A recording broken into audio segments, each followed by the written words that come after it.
So hello subscribers, मैं लेकर आ चुका हूँ आप लोग के लिए वायर हिट का एपिसोड नंबर 93। और हाँ गाइस, जो लोग चैनल पे नए आए लोग चैनल को सब्सक्राइब करना बिल्कुल मत भूलिएगा। तो चलिए अब हम लोग वीडियो को स्टार्ट करते हैं और माफ कर दीजिएगा मेरे इस वीडियो को देरी से लाने के लिए। एपिसोड के स्टार्टिंग में हम देखते हैं कि एक बंदा एक बंदे को मारते हुए बोल रहा होता है, अरे ये तुम कमीने, तुम मेरी बातों को ध्यान से सुनो, समझ गया ना, तुमने बहुत बड़ी गलती कर दी है। और हम देखते हैं वो उसको बहुत तेज पंच मार रहा होता है। वहां पर वो दूसरा बंदा बोलता है, मैं तेरे को छोड़ने नहीं वाला हूँ, तू अभी मेरे हाथों मरने वाला है, समझ गया ना। और हम देखते हैं यहाँ पर बहुत सारे इंटरनेशनल ब्रांचेस का फाइट हो रहा होता है। ऐसे शायद ये कोई गेम होगा, मैं नहीं समझ पा रहा हूँ इसको। हम देखते हैं कि इतना बोलते ही मात्र वो बंदा जो होता है उस दूसरे बंदे के फेस पे एक जोरदार पंच हिट करता है। हम देखते हैं ये फाइट को देख करके बाकी लोग भी बहुत ज्यादा मजे ले रहे होते हैं। और वो जो बंदा अभी मुक्का खाया होता है वो बोलता है, हाँ मुझे भी बहुत मजा आया, अभी तो फाइट बस शुरू ही हुई है। दूसरा बंदा बोलता है, अगर तुम्हें मजा आ रहा है तो तुम वहां पर खड़े क्यों, आओ वापस से फाइट करते हैं ना हम दोनों। हम देखते हैं कि वहां पर नंबर 4 बैठा होता है और वो बोलता है, तुम लोग इसे लड़ाई कहते हो क्या। नंबर 4 बोलता है कि ऐसा लग रहा है कि मैं किसी मछली बाजार में आ गया हूँ, तुम लोग हथियारों का इस्तेमाल करो, तब ना लड़ाई में मजा आएगा, तब तुम एक ही बार में एक ही झटके में खत्म कर दिया करो, ऐसे लड़ाई की जाती है। और ये सुनकर दोनों जन सर झुकाते हुए बोलते हैं, ठीक है मालिक, अगली बार से हम लोग चाकुओं का इस्तेमाल करा करेंगे। फिर नंबर 4 की साइड से कोई बंदा बोलता है, ये सब इतना आसान नहीं है कि लोग एक दूसरे के साथ ऐसे चाकू से लेकर के फाइट करना स्टार्ट करें। हम देखते हैं वहां पर नंबर 3 होता है, वो बोलता है, ऐसे तो तुम अपने ही बंदों को खत्म करवा दोगे। और ये सुनकर के जो नंबर 4 होता है वो बोलता है, ये कि बिजनेसमैन ऐसे ही ना बात करते हैं। तो नंबर 3 बोलता है, हाँ बिजनेसमैन बात तो ऐसे करते हैं, लेकिन वो काम का सिलसिला में होता है, ना कि जान लेने के सिलसिले में। उसके बाद नंबर 3 बोलता है, वैसे मैं एक बात पूछूं, वैसे ये लोग यहाँ पर लड़ाई क्यों कर रहे हैं। और ये सुनकर के नंबर 4 बोलता है, ये बस ऐसे ही एक फ्रेंडली मैच खेल रहे हैं। और ये सुनकर के नंबर 3 बोलता है, एक फ्रेंडली मैच में चाकू का क्या काम होता है गधे। उसके बाद हम देखते हैं कि एक बंदे का कोई गला दबा रहा होता है। हम वहां पर नंबर 2 को देखते हैं, जो दोनों बंदों को गले पकड़ के उठा के रखा होता है और बोलता है, ये लोग तो बहुत ज्यादा ही कमजोर है। नंबर 2 बोलता है, तुम लोग अब मेरे क्वेश्चन का सही सही आंसर देना, अगर नहीं दोगे और अगर मेरा लेफ्ट आई को मेरे को खोलने पे मजबूर होना पड़ा तो सोच लेना तुम लोग के साथ कितना बुरा हाल होगा। वो बंदे की हालत को देख करके नंबर 3 बोलता है, क्या ये पॉसिबल है कि ये अभी कुछ बोल पाएगा। नंबर 3 बोलता है कि क्या लगता है तुम्हें, तुमने जिस तरीके से इसका गला पकड़ा है, ये तो इसकी तो आवाज भी नहीं निकलने वाली है। और ये सब सुन करके बाकी बंदे बहुत ज्यादा डरे हुए होते हैं नंबर 2 से। तो ये देख करके नंबर 2 बोलता है, इसके साइड में जितने भी आदमी है, मेरे को तो ऐसा लगता है कि इसने सारी दुनिया के कमजोर आदमियों को अपनी टीम में रख लिया है। ये देख करके नंबर 4 बोलता है, इस मोटे के कारण मेरा सारा मजा किरकिरा हो गया। और ये सुनकर के नंबर 3 बोलता है, तेरा मजा, कैसा मजा तू कर रहा था। नंबर 4 बोलता है, मैंने इन दोनों की लड़ाई पे बहुत सारा ही पैसा सट्टे पे लगाया था। मैंने सोचा था कि इन दोनों में से कोई एक जीतेगा तो मेरे को पैसा मिल जाएगा, लेकिन मैंने फिर सोचा कि अगर इन दोनों को मैं चाकू से लड़ने भूलूंगा और ये दोनों जन एक दूसरे को चाकू मार देंगे तो मेरे को पैसा और ज्यादा मिल जाएगा, इन दोनों की तरफ से पैसा मुझे मिल जाएगा। लेकिन इसने सारा मजा खड़ा कर दिया। नंबर 4 बोलता है, अभी के टाइम पे पैसा ही सब कुछ है, अगर हमें पैसा कमाने के लिए इन जैसे छोटे मोटे छुटपटिया लोगों को मारना भी पड़ा तो मैं मारने के लिए तैयार हूँ, मुझे बस पैसे से मतलब है। नंबर 4 बोलता है, ये सब बॉस का प्लान था। और ये सुनकर के नंबर 3 बोलता है, क्या कहा बॉस का प्लान, उनका क्या प्लान था। ये सुनकर के नंबर 4 बोलता है, उन्होंने कहा था कि इन दोनों में से ज्यादा ताकतवर जो होगा हम लोग उन्हें अपनी टीम में ले लेंगे। ये सुनकर के नंबर 3 बोलता है, अच्छा तो अगर ऐसा प्लानिंग इन लोगों ने बनाया था तो आखिरकार वो लोग इनका करते क्या। नंबर 4 बोलता है, और क्या करते, बॉस का यह इरादा था कि वो इन जैसे इंसानों को एकदम बेरहम तरीके का इंसान, मतलब कि एकदम बहुत खतरनाक हथियार बना दे। ये सुनकर के नंबर 3 बोलता है, ओह ये तो बहुत ज्यादा ही खतरनाक प्लान है। वैसे मैं एक बात पूछूं, क्या तुम सीओ को और नंबर 1 को जानते हो कि वो दोनों अभी कहाँ पर है। नंबर 4 बोलता है, वैसे तो एक जन बहुत ज्यादा ही सीक्रेट में रखा है अपने आप को, हम लोग भी उसके बारे में नहीं जानते हैं। और ये सुनकर के नंबर 3 बोलता है, क्या कहा सीक्रेट। और जहां बात नंबर 1 का, वो अभी कुछ खास काम करने के लिए गया है। ऐसे देखा जाए तो उसके पास कोई खास काम नहीं है, वो बस ऐसे ही बेफालतू का काम करता रहता है। फिर उसके बाद हमें एक गली का सीन दिखाया जाता है जहाँ पे गली बॉय गाना बना था। हम देखते हैं नंबर 3 किसी को फोन पे बोल रहा होता है, अभी तो मेरे पास बस इतने ही इन्फॉर्मेशन थे जितना मैंने तुमको दिया, बाद बाकी जितना मुझे पता चलेगा मैं तुम्हें बता दूंगा, क्योंकि मैं तुम्हारी मदद कर रहा हूँ और मदद करते करते मुझे ऐसा फील हो रहा है कि मैं कभी ना कभी तो अचानक से मरने ही वाला हूँ। नंबर 3 बोलता है, अबे ओ तू सुन भी रहा है मेरी बात। और ये सुनकर के हॉबिन बोलता है, हाँ मैं सुन रहा हूँ। तो वो बोलता है, ठीक है अब मेरे को थोड़ा और टाइम दे, मैं और भी ज्यादा इन्फॉर्मेशन इकट्ठा करके तुझे बताऊंगा। नंबर 3 बोलता है, नंबर 1 जो है वो कुछ इंपॉर्टेंट काम करने के लिए गया है और जो सीओ है वो पता नहीं कुछ तो बाहर देखने के लिए गया है, ऐसा ही मुझे पता लगा है, उसके ज्यादा मुझे कुछ भी पता नहीं है अभी तक। हॉबिन बोलता है, ठीक है मैं समझ गया। और ये सुनकर के नंबर 3 बोलता है, वो सब तो ठीक है, लेकिन तुम्हारा जो आवाज है पर सेकंड में इतना ज्यादा धीमा क्यों होता जा रहा है, तुम अभी हो कहाँ पर। हॉबिन बोलता है, मैं अभी हॉस्पिटल में हूँ, मैं यहाँ पर अपने आप को छुपाने की कोशिश कर रहा हूँ। हॉबिन बोलता है, पहले तो तुम ना किसी से पकड़वाना मत अपने आप को, और जितना भी हो सके उतना इन्फॉर्मेशन मेरे को देने की कोशिश करना, मैं तुम्हें थोड़ी देर बाद में बात करता हूँ, ठीक है अभी रख रहा हूँ। उसके बाद तभी एक नर्स आकर के हॉबिन का चश्मा उतारते हुए बोलती है, तुम हॉबिन हो ना। वो बोलती है, हाँ मुझे अच्छे से याद है, तुम हॉबिन ही हो। हॉबिन पीछे हटते हुए बोलता है, आखिरकार तुम मुझे कैसे जानती हो। और ये सुनकर के नर्स बोलती है, तुम्हारा जो हाइट है वो और ज्यादा बढ़ गया है। हॉबिन बोलता है, ये बस 7 मीटर ही बढ़ा है, उससे ज्यादा नहीं बढ़ा है। नर्स बोल रही है कि मैं तुम्हें बहुत टाइम स्टार्टिंग से ही देख रही आ रही हूँ, तुम यहाँ पर बार बार छुप करके आते हो और किसी को देखते रहते हो, और मैं ये भी जानती हूँ कि तुम यहाँ पर सिर्फ भूमि को देखने के लिए आते हो। मैं सोचती थी कि तुम्हारे पास पक्का कोई ना तो कोई रीजन होगा ये सब काम करने का, इसीलिए मैं किसी को बताती नहीं थी और बस ये सब चुप शांति से देखती रहती थी। वो नर्स बोलती है, लेकिन अब तुम्हें इतना करने की जरूरत नहीं है, क्योंकि आज भूमि डिस्चार्ज होने वाली है। और ये सुनकर के हॉबिन और घबराते हुए बोलता है, क्या कहा डिस्चार्ज होने वाली है। ये सुनकर के हॉबिन बोलता है, तो मतलब आप कहना क्या चाहते हो, मैं उसे अब और यहाँ पर नहीं देख पाऊंगा। और ये सुनकर के नर्स बोलती है, हाँ ऐसा ही कुछ समझ लो। नर्स हॉबिन के पीछे देखते हुए बोलती है, भूमि तुम्हारे पीछे ही खड़ी है हॉबिन, जरा तुम पीछे मुड़ के देख तो लो। भूमि हॉबिन को देख करके बोलती है, हॉबिन तुम यहाँ क्या कर रहे हो। हॉबिन भूमि के फादर को देख करके अपना मुंह घुमा करके सीधा चलने लगता है और अपना कल्टी मार रहा होता है। अब मैटर नहीं करता कि उसने मुझे देखा है कि नहीं, मुझे बस यहाँ से कैसे भी करके निकलना होगा। उतने में ही हॉबिन के पीछे से आवाज आती है, यहाँ से अभी मत जाओ। वहां पर भूमि बोलती है, मैं अब नहीं चाहती कि तुम मुझे और ज्यादा यहाँ पर अकेला छोड़ करके जाओ। भूमि बोलती है मैं तुम्हें काफी मिस कर रही थी हॉबिन। भूमि बोलती है मेरे पापा को भी पता है कि मैं तुमसे प्यार करती हूँ, बस अब बारी रह गई है इस मॉम की, हमें उन्हें भी ये सब चीज बताना होगा। उसके बाद हम देखते हैं हॉबिन और भूमि के हाथ दोनों आस पास होते हैं, लेकिन फिर पता नहीं क्यों हॉबिन और भूमि दोनों अपने हाथों को अपने पीछे ले लेते हैं। भूमि बोलती है ये बहुत मुझे बुरा लग रहा है, मैं तुम्हें देखने के लिए कितना टाइम से एक्साइटेड थी, लेकिन जरा यहाँ पर देखो कितना ज्यादा ऑकवर्ड एटमोस्फेयर बना हुआ है। हॉबिन ये सब सुन करके हाथ उसके कांप रहे होते हैं। हॉबिन भूमि के साथ हुई उन सब बातों को सोच रहा होता है। हॉबिन सोच रहा होता है कि वो सब जो हुआ था उसके साथ भूमि के साथ वो सब सिर्फ हॉबिन के कारण हुआ था। फिर भूमि वो इलेक्ट्रिक शॉक देने वाला जो मशीन होता है ना उसे निकालते हुए हॉबिन को दिखा रही होती है। भूमि बोलती है मेरे पास अब यह है, अब तुम्हें डरने की कोई जरूरत नहीं है। उसके बाद हॉबिन को भूमि और भी बहुत सारे हथियार निकाल के दिखाने लगती है। हॉबिन बोलता है इतना सारा चीज लेकर के घूमने की क्या जरूरत है, ये सब काफी डरावना लग रहा है कि तुम कोई गुंडी उंडी हो। भूमि बोलती है क्या तुम अभी मुझे कमजोर समझने की कोशिश कर रहे हो, अब तुम्हें डरने की कोई जरूरत नहीं है, मैं खुद का रक्षा खुद कर सकती हूँ और इतने सारे हथियार है मेरे पास कि मैं दुश्मन को हॉस्पिटलाइज भी कर सकती हूँ। अब तुम्हें मुझे इग्नोर करने की जरूरत नहीं है जैसे तुम मुझे अनदेखा अभी तक कर रहे हो। हॉबिन भूमि के हाथ से वो स्टिक ले लेता है। हॉबिन बोलता है तुम हमेशा सुरक्षित रहोगी क्योंकि मैं हमेशा तुम्हारे साथ रहने वाला हूँ। हॉबिन बोलता है तो अब बताओ तुम्हारे लिए सबसे ज्यादा अच्छा क्या रहेगा, मैं या ये सारे हथियार। भूमि बोलती है लेकिन ये सबसे ज्यादा सही रहेगा जो हम लोग करेंगे, इससे मैं बहुत ज्यादा सेफ रहूंगी। भूमि मुंह लटकाते हुए बोलती है वैसे मैं ये सब रखना नहीं चाहती हूँ और ना ही कभी ये सब रखने का मुझे जरूरत पड़ा, क्योंकि भूमि बोलती है क्योंकि एक इंसान था जो मेरी रक्षा करता रहता था, उसे भी स्कूल में बहुत लोग परेशान करते थे, तब सिर्फ मैं ही थी उसके लिए जो लड़ती थी हमेशा दूसरों से, और आखिरी तक वो मेरे लिए खड़ा रहा सिर्फ मुझे प्रोटेक्ट करने के लिए। लेकिन सच कहूँ तो उससे भी ज्यादा तुम मुझे प्रोटेक्ट कर सकते हो अच्छे से हॉबिन। हाँ मेरे को पता है ये कुछ ऐसा लगेगा सुनने में जैसे एक ही मूवी की हीरोइन चाहती है, मैं जानती हूँ कि तुम बूढ़े बूढ़े लोगों से लड़ाई करते हो और मुझे इसका टेंशन भी नहीं रहता है क्योंकि मैं जानती हूँ और मेरे को भरोसा है कि तुम ही जीतोगे। और ये सब सुनकर के हॉबिन ब्लश करने लगता है मेरी तरह। उसके बाद हॉबिन भूमि को गले लगाने के लिए बच्चों की तरह आगे बढ़ रहा होता है, लेकिन तभी हॉबिन को कुछ एहसास होता है। हम देखते हैं कि हॉबिन के जो शू के लेस होते हैं वो एक ही दूसरे के नीचे आ गए होते हैं और अब हॉबिन गिरने लगता है। हॉबिन गिरते हुए बोलता है क्या ये सब सच में हो रहा है, क्या मैं सच में एक बहुत बड़ा धमाका करने वाला हूँ, पता नहीं क्यों लेकिन मुझे तो ये सब एकदम स्लो मोशन में दिखाई दे रहा है। उतने में ही कोई आकर के हॉबिन को पकड़ लेता है और हॉबिन बोलता है मैं कितना ज्यादा करीब था, आखिर मैं बच गया। हॉबिन बोलता है थैंक्स तुमने मुझे बचा दिया। फिर वो बंदा बोलता है मैं आखिरकार दूसरे देश से वापस यहाँ पर आ ही गया हूँ। हम देखते हैं वहाँ पर मुनसुंग होता है, वो बोल रहा होता है आखिरकार मैं यहाँ पर सही वक्त पे आ गया और मैं कुछ बहुत गलत होने से रोक भी दिया हूँ। मुनसुंग बोलता है वैसे तो मैंने सोचा नहीं था कि मैं तुमसे इस जगह पर मिलूंगा, लेकिन हाँ तुमसे मिल करके मुझे बहुत अच्छा लग रहा है, तुम दोनों से मिल करके अच्छा लग रहा है। हॉबिन डरते हुए बोलता है तुम तो दूसरे देश में न गए थे, और ये देख करके भूमि बोलती है मेरे को लगा था कि तुम अपने फैमिली के साथ हो, न्यू फैमिली के साथ, मैं ये सोच रही थी। और ये सब सुनने के बाद मुनसुंग बोलता है हाँ वैसा ही कुछ धर सकते हो तुम, ऐसा ही समझो तुम लोग, लेकिन हाँ मैं यहाँ से कहीं गया नहीं था। और ये सुनकर के हॉबिन बोलता है अगर तुम यहाँ से कहीं गए नहीं थे तो तुम इतने समय से थे कहाँ। एक्चुअली मैं अमेरिका में गया था और वैसे भी कोरिया अमेरिका से बहुत ज्यादा गर्म है, यहाँ पर बहुत ज्यादा गर्मी लगती है। और हाँ मैं मानता हूँ कि मैं बहुत ज्यादा गलत किया हूँ और मैं इसीलिए तुम लोगों से माफी भी मांगता हूँ क्योंकि मैंने तुम लोगों को बिना बताए यहाँ से चला गया।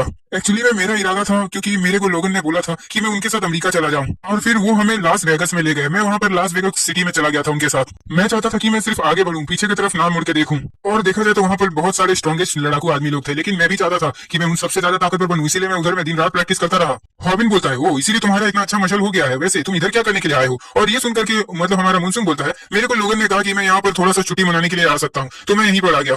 हॉबिन बोलता है मॉनसून तुम भी थोड़ा सावधान रहना। और उतने में हम देखते हैं भूमि हॉबिन के पास से एकदम मॉनसून की तरफ आगे बढ़ती है। ये देख करके हॉबिन एकदम से दंग सा रह जाता है, वो बहुत ज्यादा ही शॉक हो जाता है। भूमि जाकर के मॉनसून से बोलती है तुमने जरा सा भी नहीं सोचा कि तुम्हारे लिए कोई इंतजार कर रहा होगा। भूमि मॉनसून से बोल रही होती है कि उसने उसे एक छोटा सा कॉल भी नहीं किया, भूमि ने उसे बहुत ज्यादा ही मिस किया है। उसके बाद मॉनसून भूमि के सर पे हाथ रखते हुए सहलाने लगता है। उसके बाद मॉनसून बोलता है हाँ मैंने भी तुम्हें बहुत ज्यादा ही मिस किया है। उसके बाद हॉबिन मॉनसून को पीठ पे मारते हुए बोलता है ओए मॉनसून सुनो।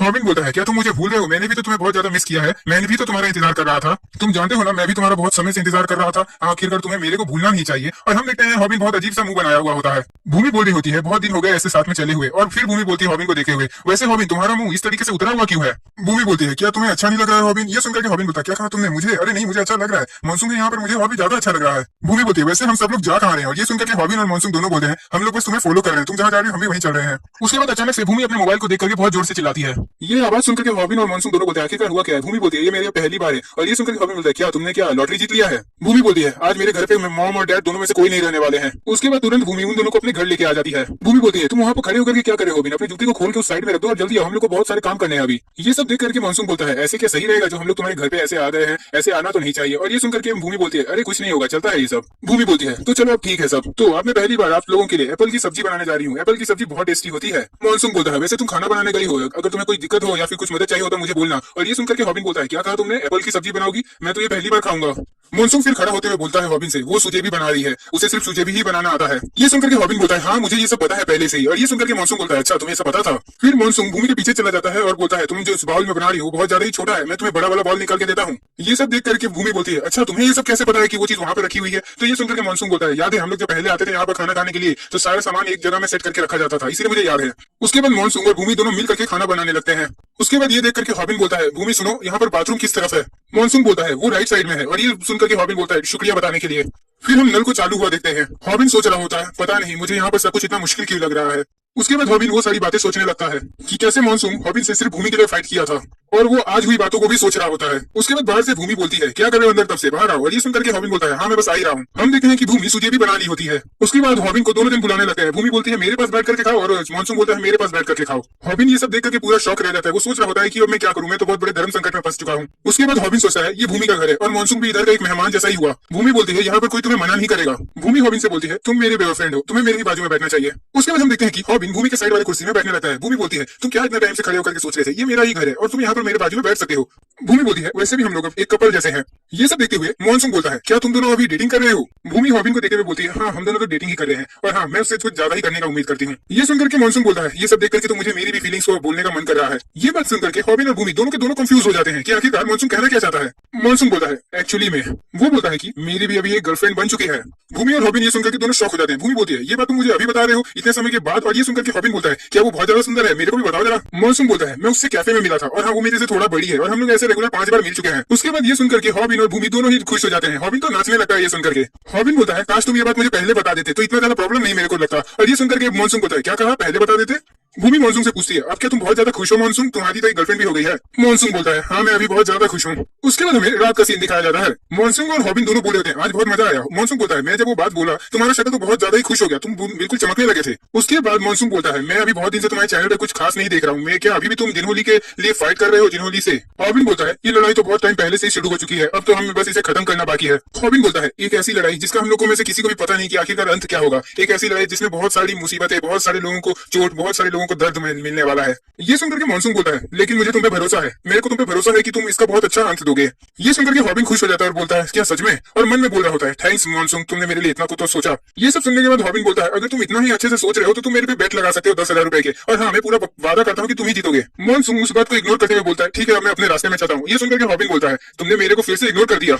मॉनसून जाते जाते हॉबिन से बोलता है, बेस्ट ऑफ लक हॉबिन। उसके बाद हम एक लेडी को देखते हैं जो मोबाइल पे कुछ देख रही होती है और बोल रही होती है कि ये सच में 50 बिलियन रुपए दे रहा है, लेकिन मेरे को यकीन नहीं हो रहा कि कुछ लोग ऐसा भी कर सकते हैं। हम देखते हैं एक पॉलिटिशियन बोल रहा होता है, मैं तुम सबके लिए फ्री में शॉपिंग करने का और यहाँ तक कि मैं तुम सबके लिए अच्छा घर बनाने का वादा करता हूँ और ये सब मैं तुम सबको दूंगा। ये सब देखने के बाद हॉबिन बोल रहा होता है, हाँ मैंने भी ये सब देखा, लेकिन तुम चिंता मत करो, मैं सच्चाई बाहर लेकर के आ जाऊंगा। और ये सब सुनने के बाद वो मोबाइल वाला बंदा बोल रहा होता है, क्या तुम सच में ये सब कर पाओगे। हम देखते हैं वहाँ पर नंबर 3 होता है जो हॉबिन से बात कर रहा होता है। नंबर 3 बोलता है, मेरे पास एक न्यू इन्फॉर्मेशन है। हॉबिन बोलता है, ये तो बहुत बढ़िया बात है, तुम बहुत जल्दी इन्फॉर्मेशन देते हो, वैसे बताओ क्या इन्फॉर्मेशन लाए हो मेरे लिए। ये सुनकर के नंबर 3 बोलता है, क्या तुम अभी ये सब बात सुनने के लिए तैयार हो। हॉबिन बोलता है, हाँ मैं तैयार हूँ। नंबर 3 बोलता है, जो जिनहोली है उसने नया चाल चला है। जिनहोली आज बहुत ही ज्यादा इंपॉर्टेंट पर्सन से मिलने के लिए गया था बाहर। उसने कहा था कि वो जो बंदा से मिलने जा रहा है वो बहुत बड़ा वीआईपी है। उसके बाद नंबर 3 बोलता है, क्या हॉबिन तुमने सुना है वो जो न्यू शॉपिंग मेल निकला है यहाँ पर जो अनाउंसमेंट हुआ है था मोबाइल पे। उसके बाद हम देखते हैं जिनहोली उस बंदे से बोल रहा होता है, तो हम लोग ऐसे मिलते हैं रहेंगे क्या हमेशा।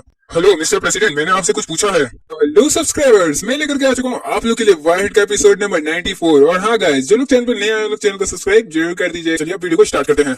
सो गाइस, जैसा कि हमने नेक्स्ट एपिसोड में देखा था, वो शॉपिंग मॉल को ओपन करने वाला जो प्रेसिडेंट होता है वो जिनहोली से मिलने के लिए गया होता है। अब आगे वो प्रेसिडेंट बोलता है, ये मेरे लिए बहुत ज्यादा ही नया एक्सपीरियंस है, मेरे को ऐसा फील हो रहा है कि जैसे मैं किडनैप हो चुका हूँ। वो प्रेसिडेंट जिनहोली से बोलता है, तुमने मेरे को कम समझा, यहाँ तक कि तुमने कोरिया की पूरे पब्लिक को भी कम समझा। तुम्हें क्या लगता है तुम कुछ भी कर सकते हो और तुम्हारे खिलाफ एक्शन नहीं लिया जाएगा जिनहोली। उसके बाद जिनहोली प्रेसिडेंट की तरफ अपना हाथ बढ़ाने लगता है। ये देख करके प्रेसिडेंट बोलते हैं, तुम वहां पर ही रुको, तुम अपना मुंह से बात कर सकते हो मुझसे, ऐसे हाथ आगे बढ़ाने की कोई जरूरत नहीं है। जिनहोली प्रेसिडेंट के कंधे पे हाथ देते हुए बोलता है, मिस्टर प्रेसिडेंट, मैं आपसे माफी मांगता हूँ जो मैं अभी आपके साथ करने वाला हूँ, लेकिन हाँ मेरे को ये सब काम करना ही पड़ेगा क्योंकि मैं अपने कामों के प्रति अंधा हो चुका हूँ। और ये सुनकर के प्रेसिडेंट बोलते हैं, तुम कहना क्या चाहते हो। मैं ये कहना चाहता हूँ कि तुम वो प्रेसिडेंट हो जो नया शॉपिंग मॉल खुलने वाला है, यहाँ तक कि बहुत सारे नए नए काम करने वाला है, और ये सारे काम करने में तुमने पैसे भी तो बहुत सारे जमा किए होंगे, तुम्हें मिले होंगे उतने पैसे जो तुम ये सब काम करने वाले हो। तो इतने पैसों से तुम कितने आराम से काम कर पाओगे मैं नहीं जानता, इसीलिए मैंने सोचा कि मैं जरा तुम्हारी मदद कर दूं इन सब कामों में। और मैं तुम्हारी मदद करना चाहता हूँ, तो बस मैं इतना ही पूछूंगा कि मेरे को सारी के सारी सच्चाई बता दो, और तुम जानते हो कि मैं किस सच्चाई की बात कर रहा हूँ। उसके बाद हमें एक बॉल दिखाया जाता है जिसमें कुछ लड़के बोल रहे होते हैं, तुम क्या कर रहे हो यार, तुम्हारे पास तो कोई स्किल नहीं है, कहाँ तुम फेंक दिए उसको मार करके। वो बच्चे बोल रहे होते हैं, हेलो भैया, क्या आप मुझे वो बॉल वापस यहाँ पर पास कर सकते हो क्या। लेकिन हमारा जो हॉबिन होता है वो उनकी बातों को नहीं सुन रहा होता है, और वो पता नहीं किस बहुत बड़े ही गहरे ख्याल में डूबा हुआ होता है। हॉबिन बोल रहा होता है, जिनहोली और प्रेसिडेंट यॉन, मैं तो कुछ समझ ही नहीं पा रहा कि अब ये सब चल क्या रहा है।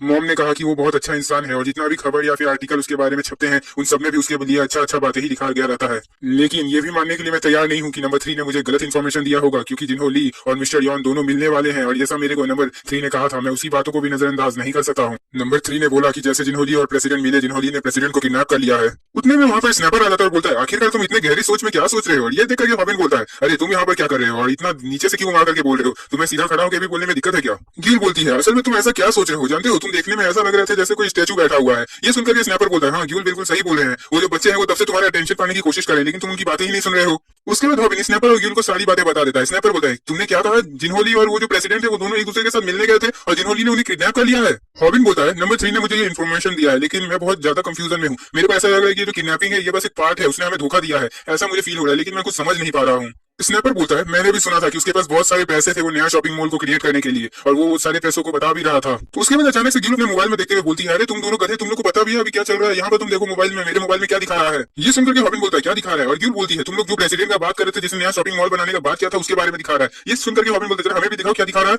हम देखते हैं कि उस प्रेसिडेंट को बहुत सारे पुलिसों ने अरेस्ट कर लिया होता है, और ये सब खबर में दिखा रहा गया होता है। हम देखते हैं प्रेसिडेंट बोल रहे होते हैं, मुझे सब कुछ माफ कर दीजिएगा, तुम लोगों ने मुझ पर ट्रस्ट किया, लेकिन जितना भी पैसा था वो सब मैं कहीं खो चुका हूँ, और वो सब के बारे में मुझे कुछ भी नहीं पता है। और इसी बात पे पुलिस उन्हें गिरफ्तार करके ले जा रही होती है। स्नैपर बोलता है, अरे यार वो जो फंड था उसका पूरा अमाउंट तो 50 मिलियन था, आखिरकार ये ऐसी इतनी बड़ी गलती कैसे कर सकता है, कैसे वो पैसों को कहीं खो सकता है, ऐसा तो मुझे लग ही नहीं रहा, कुछ समझ में नहीं आ रहा मुझे।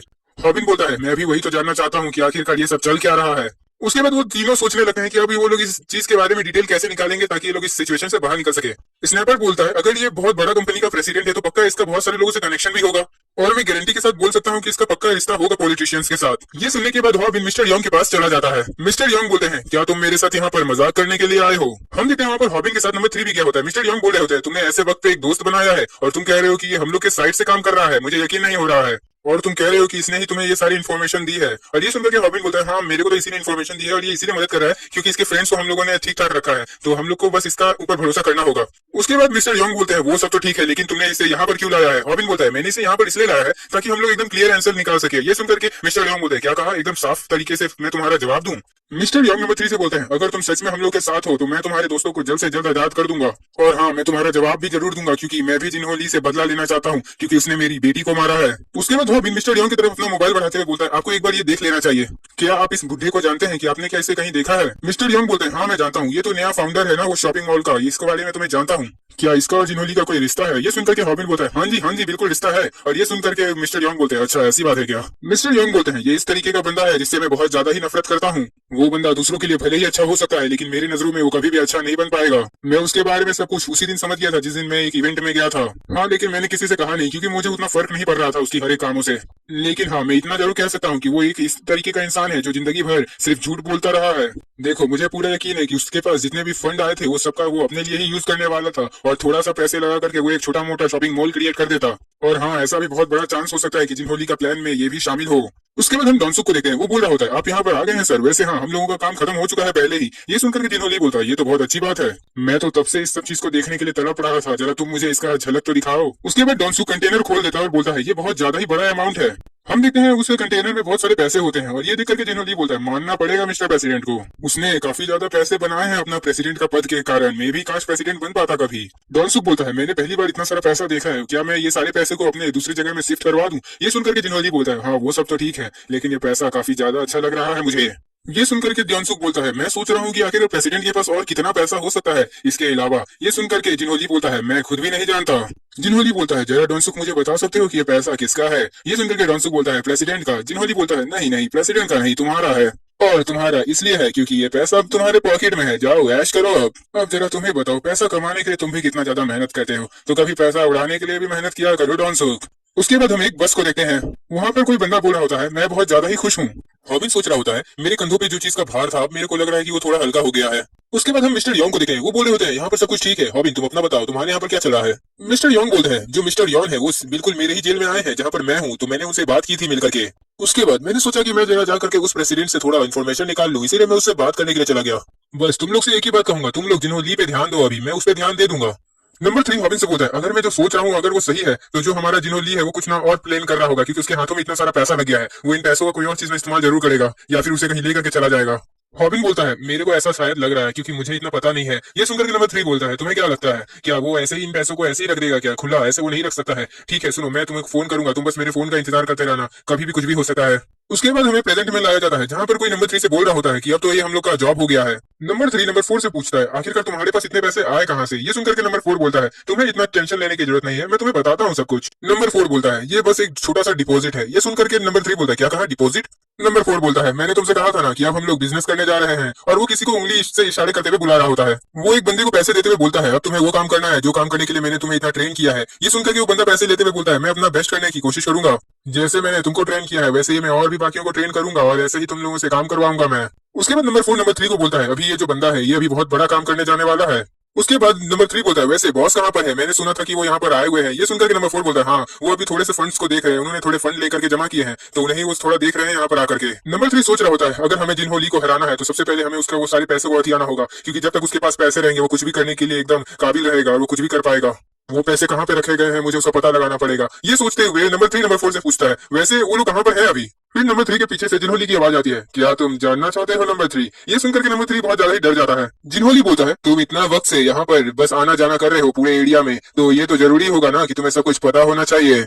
मैं कुछ बोल रहा हूँ नंबर 3, बाय द वे क्या तुम मुझे अपना मोबाइल फोन दे सकते हो क्या, मैं किसी को खोज रहा हूँ, हो सकता है वो तुम्हारे मोबाइल में मुझे मिल जाए। ये सुनकर के नंबर 3 बोलता है आप उसका क्या करोगे। और ये सुनकर के जिन्होली बोलता है क्यों तुम मुझसे कुछ छुपा रहे हो क्या जो तुम्हारे मोबाइल में है। ये सुनकर के नंबर 3 बोलता है नहीं नहीं ऐसा कुछ नहीं है। जिन्होली बोलता है तो ठीक है फिर मुझे अपना मोबाइल दे दो। जिन्होली बोलता है तुम्हारा जो मोबाइल है वो तुम्हारे पैंट के राइट वाले पॉकेट में है तो तुम मुझे वो दे दो अभी के अभी। नंबर 3 घबराते हुए बोलता है मेरे मोबाइल में आपको कुछ नहीं मिलेगा, और वो सोच रहा होता है इसमें तो हॉबिन का नंबर है अब क्या होगा।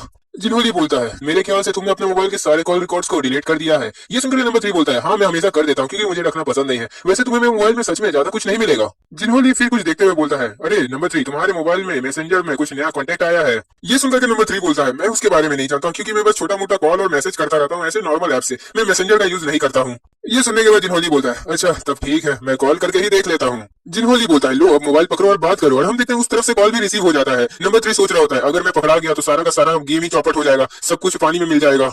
नंबर 3 घबराते हुए हेलो बोलता है। नंबर 4 भी बहुत इंटरेस्ट लेते हुए ये सब चीज देख रहा होता है। जिन्होली भी उस साइड से किसी के कुछ बोलने का इंतजार कर रहा होता है। उसके बाद उस साइड से भी कोई हेलो बोलता है। हम देखते हैं वहां पर कोई उस साइड में ट्रांसलेटर ऐप का यूज कर रहा होता है। यहाँ पर हॉबिन अपना ट्रांसलेटर ऐप का यूज करके नंबर 3 के हांगकांग वाले दोस्तों का लैंग्वेज में बात कर रहा होता है। ये सुनकर के नंबर 3 बोलता है आप लोगों ने देखा ये मेरा हांगकांग का दोस्त है जो मेरे को कॉल किया है। जिन्होंने बोल रहा होता है हाँ मेरे को भी ऐसा ही लग रहा है क्योंकि ये तुम लोग के वहाँ का भाषा में बात कर रहा है। ठीक है तब मुझे उतना कोई फर्क नहीं पड़ता ये सब चीजों से। जिन्होंने बोलता है मुझे माफ कर देना मैंने तुम्हें गलत समझा। जिन्होंने जाते हुए बोल रहा होता है ठीक है तब तुम अब अच्छे से मेहनत करना और भी अच्छा मेहनत करना तुम अब से, बस इतना याद रखना कि इस बिजनेस के बारे में किसी और को पता अब ना चले। उसके बाद हमें एक जगह का सीन दिखाया जाता है। हॉबिन चलते हुए सोच रहा होता है आज का ही दिन है जिस दिन मुझे ये काम करना ही होगा। उतने में ही हॉबिन का मोबाइल में कोई मैसेज का नोटिफिकेशन आता है। हॉबिन बोलता है मेरे ख्याल से ये नंबर 3 ने मुझे मैसेज किया होगा। नंबर 3 बोलता है मेरे पास एक गुड न्यूज है, मैं बच चुका हूँ ये सब चीजों से, मेरे को लगता है कि मैं फंसने वाला हूँ। ये सुनकर के हॉबिन बोलता है अच्छी बात है शुक्र है कि ये बच गया। उसके बाद हम दूसरी साइड देखते हैं जहाँ पर नंबर 1 होता है और वो बोल रहा होता है तुम यहाँ पर क्या कर रहे हो। नंबर 1 बोलता है वैसे मैंने तुम्हारे बारे में कुछ सुना है, मुझे जिन्होंली ने बोला था कि तुम मेरी मदद करने के लिए इधर आ रहे हो, इसीलिए मैं तुम्हारा तब से वेट कर रहा था, वैसे क्या काम में तुम मेरी मदद करने वाले हो। ये सुनकर नंबर 3 भी बोलता है हाँ मैंने भी यही बात सुना था तो मैं इधर आ गया तुमसे मिलने के लिए और अब से मैं तुम्हारे साथ ही रहूंगा। ये सुनकर के नंबर 1 बोलता है वैसे तो मुझे किसी की भी हेल्प की जरूरत नहीं है, लेकिन अगर बॉस ने हमें ये कहा है तो मैं कुछ कर भी नहीं सका, मुझे ये काम करना ही पड़ेगा। उसके बाद नंबर 3 आसपास देखते हुए बोलता है वैसे तो मुझे नहीं लगता कि यहाँ पर कुछ काम करने को भी होगा, लेकिन मैं फिर भी पूछना चाहता हूँ कि तुम असल में यहाँ पर क्या काम करते हो। ये सुनकर के नंबर 1 बोलता है ज्यादा कुछ नहीं, वैसे तुम्हें पता है कि हम लोग को किसी रिसीवर के बारे में पता चला है। सो जिन्होंली ने कहा कि मैं उस रिसीवर को मार करके खत्म कर दूं, इसीलिए मैं इधर बैठ रहता हूँ, वैसे भी मैं सबको मार के इस पानी में ही डाल देता हूँ। ये सुनकर के नंबर 3 बोलता है अच्छा तो तुम्हें रिसीवर के बारे में कुछ पता चला कि असल में वो है कौन। तो नंबर 1 बोलता है नहीं मुझे नहीं पता चला। उसके बाद नंबर 3 अपना सर खुजाते हुए बोल रहा होता है मेरे ख्याल से मैं भी यहाँ पर तुम्हारे साथ साथ अब बोर्ड ही होने वाला हूँ। हॉबिन सोच रहा होता है बस उसे अब थोड़ा सा अपने आप को छुपा करके रखने की जरूरत है, वरना वो जल्द से जल्द फंस सकता है। उसके बाद हॉबिन सोचता है कि वो मिस्टर यंग को कॉल कर ले। इस साइड में मिस्टर यंग हॉबिन की कॉल को रिसीव कर लेते हैं। हॉबिन बोलता है तो अभी सब कैसा चल रहा है? ये सुनकर के मिस्टर यंग बोलता है अभी तो सब कुछ ठीक ही चल रहा है और मैं जल्द से जल्दी सब कुछ तुम्हें बता भी दूंगा। बस जो पता चला है मैं तुम्हें बता देता हूँ। तो सुनो, जो मिस्टर यॉन है, जो प्रेसिडेंट है, वो पूरी तरीके से जिन्होंने पे भरोसा नहीं करते थे। और जैसा कि मैंने तुम्हें बताया था कि हम लोग उससे जेल में मिला था मैं, तो उसने मुझसे बात करना स्टार्ट कर दिया। तो मैंने फिर उसे जिनोली के बारे में सारा इन्फॉर्मेशन निकालने का कोशिश करने लगा। उसने मुझसे कहा कि उसने जो पैसे रखे थे उसमें जीपीएस ट्रैकर लगा करके रखा था उसने। लेकिन बस बात इतनी है कि उसने उससे ज्यादा मुझे कुछ नहीं बताया और मैं अब कुछ कर भी नहीं सकता हूँ कि मैं उस पैसे के बारे में पता लगा सकूं या फिर उसका लोकेशन तुम्हें पता लगा करके दे सकूं। जैसे तुम्हें तो पता ही है कि इंसान का जो दिमाग होता है वो बहुत ज्यादा ही अजीब होता है, और मैंने जो उसके मन में बीज डाले थे उसको शक करने के, वो बहुत ज्यादा ही उस चीज पे शक कर रहा था। मैंने उसे ऐसी कुछ बातें बोली थी पैसों के बारे में कि अब उसको पैसों को लेकर के चिंता होने लगी और वो उसके बारे में सोचने लगा है। उसके बाद मिस्टर यॉन्ग बोलते हैं वैसे तुम्हारे साइड में सब कैसा चल रहा है? ये सुनकर के हॉबिन बोलता है सब कुछ ठीक ही चल रहा है, ज्यादा कोई प्रॉब्लम वाली बात नहीं है। ये सुनकर के मिस्टर यॉन्ग बोलते हैं इतना ज्यादा भी मैंने नहीं पूछा, मैं जिन्होंली के बारे में बोल रहा हूँ। ये सुनकर के हॉबिन बोलता है हाँ मैं जानता हूँ, उसी के लिए तो मैं बाहर निकला हूँ ताकि मैं उससे लड़ाई करने के लिए सारे के सारे लोगों को तैयार कर सकूं। हमने जो बिल्डिंग देखा था वो टाइकुंडू का बिल्डिंग था और हॉबिन उसके अंदर जाकर के बोलता है फादर आप बहुत अच्छे फादर हो, दुनिया के सबसे अच्छे फादर हो आप, तो क्या प्लीज आप मुझे तेहुन को दे सकते हो? प्लीज मेरे को तेहुन की बहुत ज्यादा जरूरत है। ये सुनकर के तेहुन के फादर बोलते हैं असल में तुम कहना क्या चाहते हो? और तेहुन भी सोच रहा होता है तुम क्या बोल रहे हो हॉबिन? और हॉबिन बोलता है मैं बस जो बोल रहा हूँ आप लोग समझने की कोशिश करिए ना। हॉबिन तेहुन के फादर से बोलता है मैं मानता हूँ कि तेहुन बहुत ज्यादा बदमाश है और किसी की बातें नहीं सुनता है, लेकिन वो दिल का बुरा नहीं है। वो जो घर छोड़ के भागा था वो बस मेरे और मेरे दोस्तों का मदद करने के लिए ही भागा था। हॉबिन बोलता है अब बहुत बड़ी प्रॉब्लम हो चुकी है और मेरे को बहुत शर्म भी आ रहा है ये बोलते हुए, लेकिन मेरे को अभी तेहुन की बहुत ज्यादा जरूरत है। ये सुनने के बाद तेहुन के फादर बोलते हैं बिल्कुल नहीं, मैं नहीं चाहता कि फिर से तुम लोग किसी मुसीबत में फंसो। हॉबिन बोलता है लेकिन मुझे अपने दोस्तों को बचाना है, और ये सुनकर के तेहुन के फादर की आंखें खुली की खुली रह जाती है। हॉबिन बोलता है मैं अकेले अपने दोस्तों को नहीं बचा पाऊंगा, मुझे तेहुन की बहुत ज्यादा जरूरत है, मेरे को अपने दोस्तों को बचाना है। उसके बाद तेहुन और हॉबिन दोनों तेहुन के फादर की तरफ देखने लगते हैं। ये सुनने के बाद तेहुन के फादर बोलते हैं तुम लोग कितने ज्यादा भोले भाले बच्चे हो। और तेहुन बोलता है क्या ये रो रहे हैं? हॉबिन बोलता है मेरे को नहीं लगता कि ये रो रहे होंगे। तेहुन बोलता है तुम दोनों मिलकर के बात का बतंगड़ बना रहे हो, और हाँ हॉबिन तुम सुन लो मैं तुम्हारी मदद नहीं करना चाहता हूँ। ये सुनकर के हॉबिन बोलता है लेकिन मैं कुछ ऐसा करना है बोला ही नहीं यार, मेरे को बस थोड़ी सी मदद चाहिए। तेहुन बोलता है और तुमको क्या लगता है तुम ऐसी बातें करके मेरे से मदद ले लोगे? वैसे जो भी हो तुम जितने बार भी ये बात बोलते हो। हॉबिन बोलता है क्या मतलब है जितनी बार भी? ये सुनकर तेहुन बोलता है वैसे क्या तुमने ये बात किसी और से भी पहले पूछा है क्या? ये सुनकर के हॉबिन बोलता है नहीं, मैं तो सबसे पहले तुमसे ही ये बात पूछने के लिए आया। ये सुनते ही तेहुन हॉबिन के सर पे हाथ रखते हुए बोलता है तब तो मैं तुम्हारी मदद जरूर करूंगा।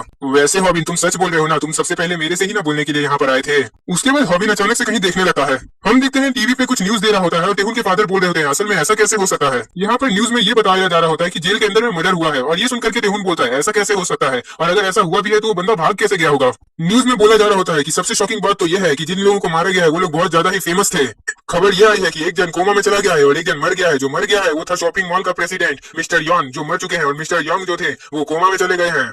तेहुन ये सुनकर के बोलता है इसने अभी भी कहा कि जो मिस्टर यॉन था शॉपिंग मॉल बनाने वाला वो मर चुका है और मिस्टर यॉन्ग कोमा में चले गए हैं। ये सुनकर के हॉबिन बोलता है इसमें पक्का जिन्होंने की चाल है। न्यूज में ये भी बताया जा रहा होता है कि मिस्टर यॉन्ग को जिसने मारा था वो गार्ड बनकर के प्रिजन के अंदर गया था, मतलब कि जेल के अंदर गया था, और मिस्टर यॉन्ग को मार करके वो भाग भी गया। पुलिस का यह भी कहना है कि वो जो क्रिमिनल था वो पूरा तरीके से ट्रेंड था ये सब चीज को करने के लिए। ये सब देखते हुए जिन्होंने बोलता है लगता है एक तीर से दो निशाने हो चुके हैं, मैंने यॉन को मारने के लिए भेजा था लेकिन यहाँ पर मिस्टर यॉन्ग भी मर चुका है, मतलब कोमा में जा चुका है। उसके बाद डॉनसुक बोलता है तो अब आपका प्लान क्या है? आपके वो सारे पैसों को कहीं और भिजवाने वाले हो? जिन्होंने बोलता है हाँ मैं वो सब करूंगा, लेकिन उससे पहले उन सारे पैसों को एक सेफ जगह में छुपा करके रख दो। यहाँ पर नंबर 4 बोल रहा होता है मैं बहुत खुश हूँ, मैंने जैसा उस बंदे को बोला था उसने वैसा ही काम किया है। नंबर 4 बोलता है लेकिन मैं अभी तक सेटिस्फाई नहीं हुआ हूँ। ये सुनकर के जिन्होंने बोलता है क्या कहा तुमने? नंबर 4 बोलता है अभी तक ये खत्म नहीं हुआ है, अभी और कुछ भी है जो वो बंदा करने वाला है, और मेरे ख्याल से वो बंदा ये काम जरूर कर देगा। अब सब कुछ सही हो जाएगा हमारे लिए और उस हॉबिन के लिए भी। ये सुनकर के जिन्होंने बोलता है मैं नहीं जानता तुमने क्या किया है, लेकिन मेरे ख्याल से वो काम भी तुमने बहुत अच्छा ही किया होगा। फिर हॉबिन को पीछे से किसी की आवाज आ रही होती है चलने की, तो हॉबिन पीछे मुड़ करके देखता है, लेकिन हम देखते हैं कि उसके पीछे कोई नहीं था। हॉबिन बोलता है मेरे को तो यहीं से आवाज आ रही थी। इस साइड जिन्होंने बोल रहा होता है तुम अपना काम अच्छे से करो और मुझे भी तुम खुश कर दो उस काम से। उसके बाद फिर हॉबिन को उसके पीछे से किसी की आवाज आ रही होती है, कोई चिल्ला रहा होता है। हम देखते हैं कि हॉबिन के पीछे वो बंदा आ चुका होता है, चाकू लेकर के हाथ में उसके पीछे अटैक करने वाला होता है। सो गाइस जैसा कि हमने अगले एपिसोड में देखा था हॉबिन के ऊपर में अब अटैक किया जा रहा होता है, जो नंबर 4 ने भिजवाया होता है बंदे को। अब आगे नंबर 4 बोलता है जिन्होली से कि मैं तो तुम्हें सेटिस्फाई कर ही दूंगा, क्योंकि मैंने जो काम करने के लिए भेजा है वो उस बंदे का लास्ट मिशन है, और देखना तुम सेटिस्फाई भी जरूर हो जाओगे, क्योंकि मैंने उस बंदे को हॉबिन को मारने के लिए भेजा है। ये सुनकर के जिन्होली बोलता है क्या? रुको रुको, तुमने क्या कहा अभी? तुमने हॉबिन को मारने के लिए भेजा है? और ये सुनकर के नंबर 4 बोलता है हाँ क्यों, क्या बात है? जिन्होंने बोलता है तुमने तो मेरा सारा का सारा एक्साइटमेंट ही खत्म कर दिया, उस बंदे को बोल दो कि वो अभी के अभी रुक जाए। जिन्होंने बोलता है वैसे तुमने गलत आदमी के पीछे उसे भेज दिया है, इससे अच्छा तुम मिस्टर यॉन्ग को मारने के लिए उसे भेज देते, उससे बहुत बड़े मुसीबत में नहीं ना फंसा दिए हो तुम। अगर वो नहीं पहुंचा है तो उसे बोल दो कि वापस आ जाए वो। तुम हॉबिन को कम समझने की भूल मत करो, वो अभी तक बहुत लोगों को मारा है और उसका ही चर्चा न्यूज में ज्यादातर हुआ भी है। मैं पूरी तरीके से श्योर हूँ कि वो इन सब चीजों के लिए भी अपने आप को पहले से ही तैयार करके रखा होगा, इसीलिए मुझे नहीं लगता कि तुम्हारा वो बंदा उसे मार पाएगा। यहाँ पर वो किल करने वाला बंदा सोच रहा होता है कि आखिरकार हॉबिन को कुछ हुआ क्यों नहीं, उसे तो उसने चाकू से मारा। हॉबिन चिल्लाते हुए बोलता है मैंने प्रोटेक्शन लगाया हुआ है। उसके बाद हम थोड़ा पास्ट में देखे हैं जहाँ पर तेहुन के डैड सोच रहे होते हैं कुछ। ये देख करके तेहुन बोलता है क्या बात है डैड, और तेहुन के डैड बोलते हैं मेरे को बहुत अजीब लग रहा है, यहाँ पर बहुत ज्यादा ही खाली खाली सा नहीं लग रहा है तुम्हें? जरा तुम प्रोटेक्शन के इक्विपमेंट को देख लो, यहाँ पर बहुत कमी सा नहीं लग रहा है, मेरे को ऐसा लग रहा है कि यहाँ पर कुछ तो कम हो गया है। ये सुनकर के तेहुन बोलता है हम लोग और ज्यादा खरीद लेंगे। तो तेहुन के डैड बोलते हैं ये बहुत ज्यादा महंगा आता है, और ये महंगा इतना इसलिए आता है क्योंकि ये बहुत ज्यादा ही बेस्ट क्वालिटी का होता है। मैं हमेशा बेस्ट क्वालिटी का खरीदता हूँ ताकि बच्चों को कभी चोट ना लग जाए किसी भी चीजों से। उसके बाद तेहुन बोलता है हमें पुलिस में ये बात को बताना चाहिए, और ये सुनकर के तेहुन के फादर बोलते हैं नहीं नहीं इतना भी जरूरी नहीं है क्योंकि एक ही को इक्विपमेंट गायब हुआ है, ज्यादा नहीं गायब हुए हैं। ये सुनकर के तेहुन बोलता है नहीं ये बात नहीं है, किसी ने मेरा बेल्ट चुरा लिया है, मेरा बेल्ट भी नहीं मिल रहा है। और इस साइड हम तेहुन का नाम लिखा हुआ बेल्ट को भी देखते हैं जिसको लेकर के हॉबिन फाइट कर रहा होता है और मन में बोल रहा होता है तेहुन मुझे माफ कर देना, मैं तुम्हारा बेल्ट उठा करके लेके आ गया यहाँ पर। वो किलर बंदा सोच रहा होता है आखिरकार इस लड़के ने चाकू को कैसे पकड़ लिया था। इस साइड जिनहोली बोलता है नंबर 4 मेरे ख्याल से तुम ये नहीं जानते हो कि जो हॉबिन है वो बहुत ज्यादा ही अच्छे से स्किल सीखा है अपना, उसके पास इतने सारे स्किल्स हैं कि वो चाकू से भी आराम से लड़ सकता है। और यहाँ पर एक तुम हो जो सोच रहे हो कि तुम उसे चाकू से मरवा दोगे, कोई आकर के उसे चाकू मार देगा और वो इतनी जल्दी मर जाएगा। ये इतना आसान नहीं है, वो 4 5 6 7 8 9 10 कितने भी बंदे आ जाए उन सबको वो मार सकता है। हॉबिन के लगातार अटैक करने के कारण उस बंदे के हाथ से चाकू भी छूट जाता है। हॉबिन फिर बोलता है मेरे ख्याल से वो बंदे तुम ही थे जिसने मिस्टर होंग योंग को भी मारने की कोशिश की थी, मैं अब तुम्हें नहीं छोड़ूंगा। और हम देखते हैं हॉबिन उसके दोनों कानों में अच्छे से बजा डालता है। जिनहोली बोलता है नंबर 4 से आखिरकार तुमने उसे कितने पैसे दिए होंगे? 50,000 30,000 इतने ही दिए होंगे ना, लेकिन वो पैसे भी बेचारे के किसी काम अब नहीं आएंगे। नंबर 4 जिनहोली से पूछता है आखिरकार ऐसा क्यों आप बोल रहे हो? जिनहोली बोलता है क्योंकि वो बंदा अब जिंदा ही नहीं बचेगा, अगर वो जिंदा बच भी गया तो वो जेल में होगा। और हम देखते हैं कि हॉबिन उस बंदे को एक बहुत जोरदार बैक किक मारता है। हॉबिन उसके पास जाते हुए बोलता है इसीलिए मुझे नंबर 1 ने सावधान किया था कि नंबर 4 जो है वो ऐसे ऐसे ऑर्गेनाइजेशन को कंट्रोल कर रहा है जो लोग हैं उसमें पैसा के लिए किसी को भी मार सकते हैं। हॉबिन बोलता है क्या हुआ, तुम सांस नहीं ले पा रहे हो क्या? मैं तो सोच रहा हूँ कि मैं तुम्हारी हड्डियों को भी तोड़ दूं। अगर तुम ऐसा नहीं चाहते हो तो मैं जो चीज पूछूंगा उसका सही सही जवाब देना मुझे।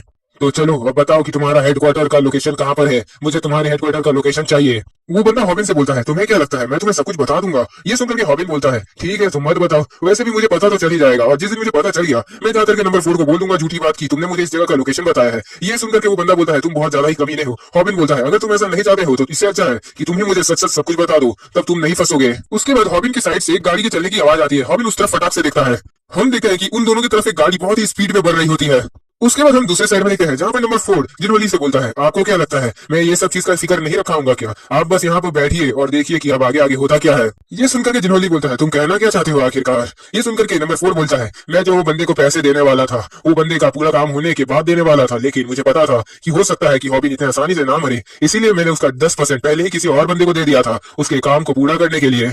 मैंने उस बंदे को ऑर्डर दिया कि वो उस बंदे और हॉबिन के ऊपर में गाड़ी लेकर के आगे बढ़ जाए और उन दोनों को कुचल डाले, और इसके लिए वो ये काम करेगा। अगर वो ये काम नहीं करता है तो उसकी फैमिली को मैं फंसा दूंगा और उसे जो पैसे दिया हूँ वो भी उससे छीन लूंगा और उसे भी मैं मार दूंगा। लेकिन वो ये बात पे ध्यान नहीं दिया क्योंकि पैसे लेने के बाद वो कुछ ज्यादा ही एक्साइटेड हो गया था ये काम को करने के लिए। और रहा बात पैसे का, तो मैंने उसे जितना पैसा दिया है वो भी मैं उससे ले लूंगा। और हाँ, यहाँ पर हॉबिन की कहानी भी हमेशा हमेशा के लिए खत्म हो जाएगी। और हम देखते हैं कि वो गाड़ी वाला बंदा दोनों पे गाड़ी चढ़ा करके चला जाता है। ये सुनकर के जिनहोली बोलता है वो तो तुम एक तीर से 2 निशाने लगाने का सोच रहे हो, ये काफी ज्यादा मजेदार लगता है। ये सुनकर के नंबर 4 बोलता है आखिरकार आपने ये बात कह ही दिया, इसका मतलब आप क्या सोच रहे हैं? आपको अब सेटिस्फाइंग तो लग रहा होगा, आपको ये बहुत ज्यादा सेटिस्फाई कर रहा होगा, क्यों मैंने सही कहा ना? ये सुनकर के जिनहोली बोलता है क्या हुआ मिस्टर जोशुआ? उफ नंबर 4। जिनहोली बोलता है मेरे ख्याल से अब मैं तुम पे दूसरे कामों को लेकर के भी भरोसा कर सकता हूँ। उसके बाद हमें यो हॉबिन कंपनी दिखाया जाता है। हम देखते हैं कि वहाँ पर मांगी, स्नैपर और ग्यूल तीनों जन बैठ करके हॉबिन का इंतजार कर रहे होते हैं। मांगी बोलता है उसका आवाज कुछ ज्यादा ही मुझे अजीब सा लग रहा था, ऐसा लग रहा था कि वो किसी ज्यादा मुसीबत में है, लेकिन उसने कहा है कि हमें यहाँ पर बैठ करके उसका इंतजार करना चाहिए। स्नैपर बोलता है वो ठीक ही होगा, तुम लोग इतना टेंशन मत लो। ये सुनकर के ग्यूल बोलती है हाँ शुक्र मनाओ कि वो ठीक ही हो। हम देखते हैं इतने में ही वहाँ पर हॉबिन आ जाता है। हॉबिन बोलता है क्या यहाँ पर सब कोई ठीक है? ये देखते ही मांगी तुरंत जाकर के हॉबिन को गोदी में उठा लेता है और बोलता है आखिरकार तुम्हारी इतनी बुरी हालत कैसे हो गई, तुम्हारे साथ आखिरकार ये सब हुआ कैसे है? ये सुनकर के हॉबिन बोलता है मेरे साथ ज्यादा कुछ बुरा नहीं हुआ, बस मैं अभी थोड़ा देरी में ही मरने ही वाला था, बस मैं बच गया हूँ कैसे भी करके। ये सुनकर के गिल बोलती है क्या कहा तुम मरने वाले थे? हॉबिन बोलता है हाँ लेकिन डरने वाली कोई बात नहीं है, क्योंकि मेरा जो रिएक्शन है वो कुछ ज्यादा ही तेज है। जब गाड़ी मेरे तरफ आ रही थी तो मैंने फटाक से उसे डॉज कर लिया था, बस थोड़ा सा चोट लग गया मेरे से, लेकिन मैं ठीक हूँ। जूल बोल रही थी अगर तुमको कुछ हो जाता ना तो मैं तुम्हारा जान ले लेती, क्योंकि मेरे को बहुत ज्यादा टेंशन हो रहा था तुम्हारा। स्नैपर ये सुनकर के बोलता है ये सब जिन्होंने की चाल होगी पक्का, क्यों मैंने सही कहा ना। हॉबिन बोलता है वो सब छोड़ो, क्या मुझे आइस पैक मिलेगा थोड़ा सा। स्नैपर बोलता है तुम हॉस्पिटल में क्यों ले गए, हमें मेरे ख्याल से पुलिस को भी इस बारे में बता देना चाहिए। हॉबिन बोलता है आखिरकार तुम पुलिस को क्या बताओगे, वहां पर जितना भी तोड़फोड़ हुआ है वहां पर पहले ही पुलिस आ गई है, लेकिन वहां पर ज्यादा कुछ सबूत नहीं मिलेगा, क्योंकि वहां पर जो एक्सीडेंट हुआ था वो था मारो और भागो वाला एक्सीडेंट, सीधा ठोकर मार के भाग गया है साला। हॉबिन बोलता है वो जो आदमी आया था वो तो पूरे तरीके से मर ही गया है, क्योंकि वो जो बंदा आया गाड़ी लेकर के उसने उस पे भी गाड़ी चढ़ा दी और मुझ पे भी गाड़ी चढ़ाने का हमला कर रहा था। ये सुनकर के मांगी बोलता है क्या कर रहे हो तुम, वो उस पे भी गाड़ी चढ़ा दी और तुम पे भी गाड़ी चढ़ा रहा था। और क्यों बोलती है वो बंदा के चाकू लेकर तुम्हें मारने आया था और तुम जैसे चाकू से बच गए उस दूसरे बंदे ने गाड़ी चढ़ा दिया। हॉबिन बोलता है ज्यादा कोई परेशानी वाली बात नहीं है, वो बंदा भले ही मेरे पे चाकू लेके हमला किया हो, लेकिन हाँ मैं उससे थोड़ा मुश्किल लेकर के बचा तो सही, लेकिन मैं बच गया और मैंने अपने आप को कैसे भी करके बचा ही लिया है, तो तुम लोग अब इतना परेशान मत हो। हॉबिन बोलता है जिन्होंने जब भी कोई काम करता है वो उसका बैकअप जरूर बना करके भेजता है, और मेरे ख्याल से वो इनसाइडर के बारे में थोड़ा थोड़ा खोज रहा होगा, क्योंकि मुझे लग रहा है कि वो एक बार ना तो एक बार इसके बारे में जरूर सोचेगा। हॉबिन बोलता है मुझे नहीं लगता कि अब मेरे पास जिन्होंने को हराने के लिए और कुछ भी होगा, मैं बहुत ज्यादा ही कंफ्यूजन में हूँ, क्योंकि मिस्टर यॉन्ग पे अटैक हो चुका है और मिस्टर यॉन्ग बहुत बड़े कोमा में चले गए हैं, तो मुझे नहीं लगता है कि वो भी हमारी मदद कर पाएंगे। उल्टा जिन्होंने के पास में बहुत सारा ही पैसा लग गया है और उससे वो बहुत सारे बुरे काम करना स्टार्ट कर देगा। ये सुनकर के स्नैपर बोलता है तो हॉबिन हम लोग को अब क्या करना चाहिए। हॉबिन बोलता है लेकिन हमें आगे बढ़ते रहना होगा, अब हम लोग पीछे भी नहीं हट सकते हैं, क्योंकि हमारी तरफ से एक बंदा है जो वहां पर रह करके हमारी मदद कर रहा है। नंबर 3 बोल रहा होता है वो बंदा सच में बहुत ज्यादा ही अजीब है, और ये भी बहुत ज्यादा अजीब है कि मैंने हर जगह में ढूंढ लिया, जब नंबर 1 इधर उधर देख रहा था लेकिन मुझे कहीं भी नहीं मिला वो पैसे। अब बस यही एक जगह रह गई है जहाँ पर मैंने अभी तक कुछ भी खोजा नहीं है, तो चलो अब यहाँ पर भी देख ही लेते हैं कि यहाँ पर वो चीज है कि नहीं है। उसके बाद नंबर 3 फोन निकाल करके चेक करते हुए बोलता है मेरे पास अच्छा है कि वाटर प्रूफ मोबाइल है, वरना मुझे पानी में घुस करके सर्च मारना पड़ता। अरे यार मेरे ख्याल से मैंने फिर से गलत लोकेशन चूज कर लिया होगा। उसके बाद नंबर 3 के पीछे से आवाज आती है तुम यहाँ पर हो क्या। हम देखते हैं वहाँ पर नंबर 1 होता है। नंबर 1 बोलता है तुम यहाँ पर इतने समय से कर क्या रहे हो, और ये सुनकर के नंबर 3 बोलता है पागल तुमने मुझे एकदम से डरा ही दिया था। नंबर 3 बोलता है तुम इतना धीरे धीरे बोट कैसे चला लेते हो कि आवाज भी नहीं आता है। तो नंबर 1 बोलता है अगर तुम 10 से लेकर के 1000 बार नाव चलाओगे तो तुम्हारा भी यही आदत हो जाएगा, फिर तुम्हारे भी नाव चलाने से आवाज नहीं आएगा, समझ गए ना। ये सुनकर के नंबर 3 बोलता है वैसे तुम मेरे बोट पे क्यों चल रहे हो। नंबर 1 बोलता है बस ऐसा ही, क्योंकि तुम भी हो तो एक साथ चलते हैं। नंबर 1 बोलता है मैंने तुम्हें कहा था ना कि मैं हम लोग यहाँ पर क्या काम करने के लिए आए हैं, तो अब हम लोग यहाँ पर से जाएंगे, मैं बोट लेकर के निकालूंगा और हम लोग रिसीवर तक पहुंचेंगे, समझ गए ना। उसके बाद नंबर 1 बोट चलाने लगता है। नंबर 1 को बोट चलाते हुए देख करके नंबर 3 बोलता है तुम्हारा जो स्किल है बोट चलाने का ये बहुत ज्यादा ही अच्छा है, एकदम आराम आराम से तुम बोट चला लेते हो। नंबर 3 बोलता है मैंने सुना कि तुम यहाँ पर रहते हो, क्या तुम्हारे परिवार वाले भी यहाँ पर रहते हैं या फिर तुम भी मेरे तरह एक अनाथ ही हो। नंबर 3 बोलता है तुम्हें पता है मैं एक ऑर्फनेज में बड़ा हुआ था, लेकिन मैं ज्यादा देर तक उस ऑर्फनेज में नहीं रहा, मैं वहां से निकल गया था। नंबर 3 बोलता है मेरे को पता है तुम्हारे पास भी कुछ ना तो कुछ कारण है, लेकिन तुम मुझे वो बात बताना नहीं चाहते हो। नंबर 1 नंबर 3 को बोलता है अब उठ जाओ हम लोग आ चुके हैं। हम लोग उसके बाद सीईओ को देखते हैं, वो बोल रहा होता है मैंने सुना कि तुम रिसीवर को खोज रहे हो। जिन्होंने बोलता है हाँ वो एक बहुत बड़ा मुसीबत बन गया है, मैं आपसे सोचने लगा हूँ कि मैं अपना बहुत ज्यादा ही ध्यान रखूं, इसीलिए मैं ये सब काम करना चाहता हूँ। क्यों तुम्हें क्या लगता है मुझे अपना ध्यान नहीं रखना चाहिए क्या, ये मेरा एक बिजनेस है और अपने बिजनेस को बचाना बहुत ज्यादा ही जरूरी होता है एक बिजनेसमैन के लिए। यहाँ पर हम नंबर 3 और नंबर 1 को देखते हैं। नंबर 3 बोलता है तो आखिरकार हम लोग यहाँ पर अब क्या करने वाले हैं। नंबर 1 बोलता है क्योंकि यहाँ पर रिसीवर है। ये सुनकर के नंबर 3 चौंकते हुए देखता है नंबर 1 को और बोलता है क्या कहा, यहाँ पर रिसीवर है।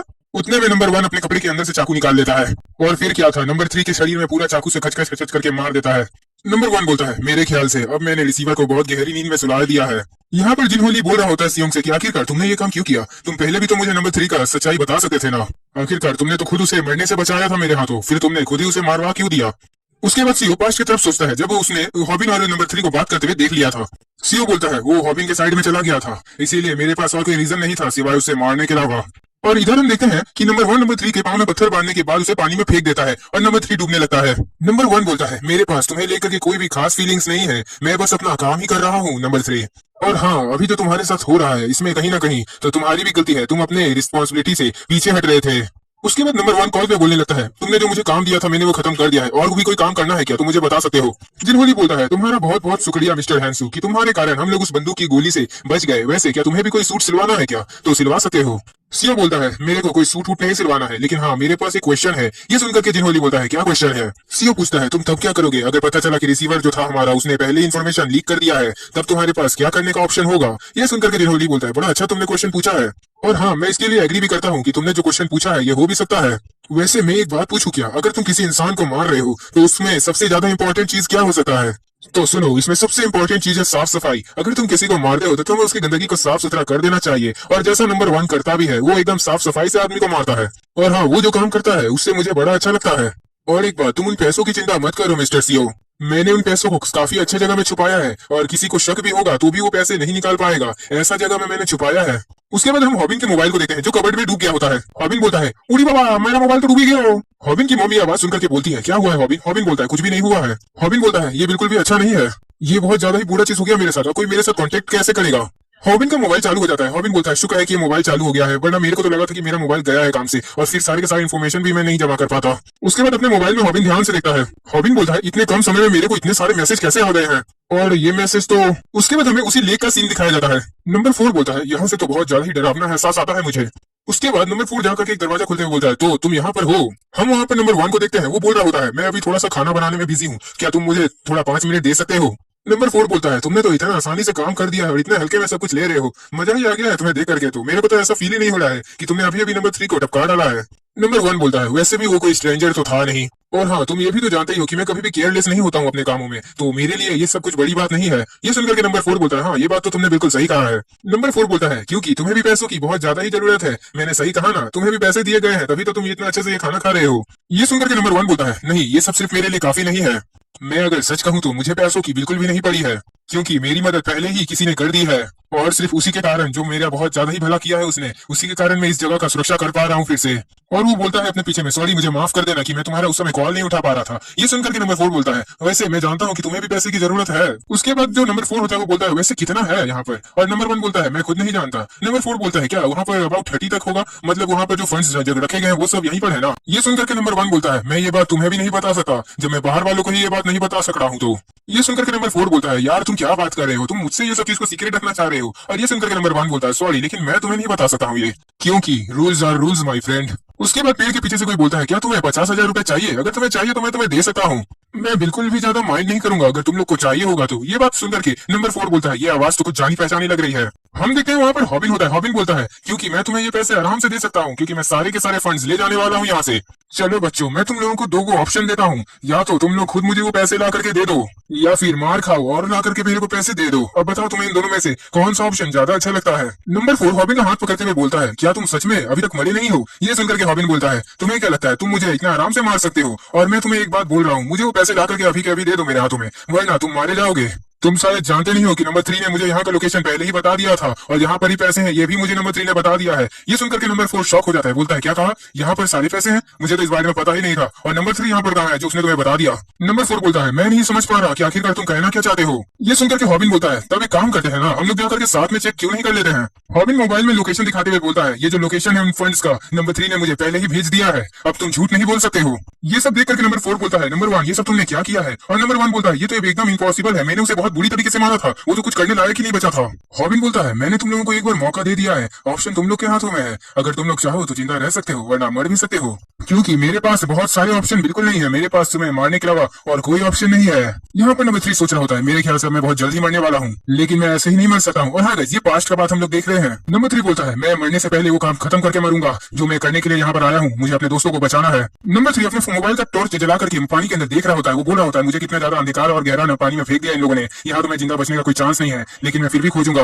वो बोलता है ये जगह बहुत ज्यादा ही अजीब है, बाद बाकी पानियों से तो बहुत ज्यादा, यहाँ पर तो कंकाल पड़े हुए हैं। नंबर 3 सोच रहा होता है प्लीज मुझे यहाँ पर वो सब चीज मिल जाए, प्लीज मिल जाए। उतने में ही नंबर 3 को सारे पैसे मिल जाते हैं। नंबर 3 बोलता है मैं अब बस खत्म ही होने वाला हूँ, लेकिन मैं इतनी आसानी से ऐसे नहीं मरूंगा, मैं अपना काम खत्म करके मरूंगा। और नंबर 3 हॉबिन को मैसेज भेज देता है और हॉबिन देख भी लेता है। इतना करने के बाद नंबर 3 का सांस घुट जाता है और वो डूब के मर जाता है। ये सुनकर के नंबर 4 बोलता है तुम एक नंबर के गधे हो जो तुमने उसे पानी में फेंक दिया, देखा उसने क्या काम कर दिया। नंबर 1 बोलता है मैं क्या जानता था वो ऐसा काम कर देगा, लेकिन जो भी हो नंबर 3 बहुत ज्यादा ही लकी था, मरने से पहले भी वो अपना काम खत्म करके गया है, लेकिन मुझे लगता है कि तुम अनलकी हो। हम देखते हैं वहाँ पर बहुत सारे बंदे आ जाते हैं और वो लोग हॉबिन को चारों तरफ से घेर लेते हैं। हॉबिन ये देखते हुए बोलता है शुक्र है कि मैंने ये सब पहले ही से जानता था, मुझे पहले ही लगा था कि यहाँ पर मेरे ऊपर कुछ ना तो कुछ मुसीबत जरूर आने वाली है। हम देखते हैं हॉबिन के साथ टेहुन और मॉनसून दोनों आए होते हैं इस फाइट को करने के लिए। टेहुन मॉनसून को देख करके हॉबिन को बोलता है मेरे को बहुत ज्यादा तुम पे गुस्सा आ रहा है हॉबिन, मुझे लगा था कि तुमने सिर्फ मुझे ही ये सब चीज बोला है और मेरे को ही पहले तुमने बोला था। और ये सुनकर के हॉबिन बोलता है मैंने सिर्फ तुमको पहले बोला था, इसका मतलब ये नहीं है कि मैंने किसी और को ये बात नहीं बताया था, मैंने सबको बुलाया है। मॉनसून बोलता है इन्हीं लोगों ने भूमि और तुमको परेशान किया था ना, मैं इन लोगों को नहीं छोड़ने वाला हूँ अब हॉबिन, मैं अब इन लोगों को अकेले ही देख लूंगा। हम देखते हैं कि टेहुन सबको लतियाना शुरू कर दिया होता है एक्चुअली में तेहुन और मॉन्सून दोनों जन एक दूसरे से झगड़ रहे होते हैं कि इसको क्यों बुलाया, इसको क्यों बुलाया। और ये देख करके हॉबिन बोलता है, आखिरकार तुम लोग जब इधर आ गए हो तो मेरे ख्याल से हम लोगों को एक साथ मिलकर लड़ाई करना चाहिए ना, ऐसे झगड़ा करने से थोड़ी ना होगा। ये बात सुनकर के तेहुन और मॉन्सून दोनों एग्री करते हैं इस बात पे और बोलते हैं ठीक है हम लोग मिलकर लड़ने के लिए तैयार हैं। ये सब देख करके नंबर 1 बोलता है, मेरे को पता नहीं था कि ये बैकअप लेकर के आएगा, वैसे मेरे को अब नहीं लगता है कि कुछ अच्छा होने वाला है। हम देखते हैं हॉबिन तेहुन और मॉन्सून की तरफ सारे के सारे बंदे हमला करने के लिए आगे बढ़ने लगते हैं और हॉबिन आगे बढ़ते हुए बोलता है अब बारी आ गया है कि हम लोग अपने नया मिशन 3 बिगाड़ा और इन लोगों का काम बिगाड़ा को स्टार्ट करें। अब हम तीनों मिल करके इन सारे कुत्तों की ढुलाई करने वाले हैं।